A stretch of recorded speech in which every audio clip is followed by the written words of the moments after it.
Apabila di swab ternyata hasilnya positif beberapa hari kemudian, jadi Bapak akan dijemput oleh pihak puskesmas dengan pakaian APD. Begitu. Itu lebih serem lagi karena tetangga-tetangga pada tahu. Saya pikirannya cuma sampai situ aja sih. Tapi ya saya cuma ya pengennya pulang. Akhirnya tidak, tanpa pikir panjang langsung tanda tangan surat itu, gitu kan. Di rumah pun ayah saya juga di kamar tersendiri, ya di kamar sendiri, nggak kumpul-kumpul kita mah. Saya juga deg-degan waktu itu, takut gitu. Kita silent di situ. Hari itu kita silent banget. Nah jaga-jaga supaya ya jaga-jaga aja sih kita, kenapa harus berpisah gitu kan, jaga-jaga supaya jangan sampai terpapar karena virus gitu kan. Nah hari Rabu malam saya dikasih kabar oleh keluarga saya bahwa memang benar-benar ayah saya positif COVID-19. Apa yang saya lakukan waktu itu? Blank, hitam. Saya nggak tahu harus berpikir bagaimana, ya kan? Bagaimana dengan saya, dengan anak saya, mama saya, adik saya gimana?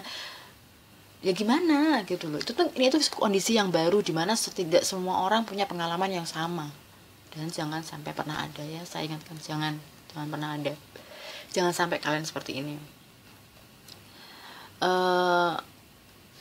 Gimana ya, saya blank, saya berpikir seperti itu, tapi saya juga harus melakukan pekerjaan di rumah. Maksudnya tuh saya harus ngajarin anak-anak saya sekolah online, saya harus masak, saya harus ngapa-ngapain di rumah. Yes, semi tidak fokus lah saya gitu. Ya pikiran saya waktu itu cuman yaitu mama saya gimana, apakah mama saya juga ikut terpapar, gimana dengan adik saya gitu. Adik saya bahkan juga stres, gak bisa makan, gak lapar dia, tapi harus dipaksain makan untuk imun mereka sendiri, dipaksain makan mereka muntah begitu, gak bisa. Dan dia takut kalau dianggap pembawa virus karena mereka itu kan dari luar kota kan ya, dari Kabupaten Tangerang. Untungnya mereka sudah rapid gitu waktu di rumah sakit. Nah ayahku juga akan diisolasi, artinya beliau akan sendirian di rumah sakit. Nah itulah yang ada di otakku waktu itu. Aku belum siap menghadapi kenyataan waktu itu, harus gimana gitu. Nah yang kita lakukan adalah bagaimana dengan besok. Kita mikirnya besok aja lah, jangan jauh-jauh lah. Aku dan suami besok berencana akan melakukan rapid test dan libur kerja dulu. Nah suamiku udah info ke Pak RT dan Pak RW.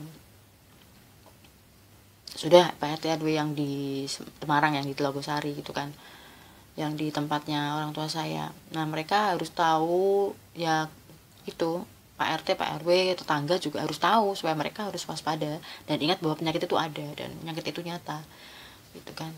Buat apa ditutup-tutupi gitu.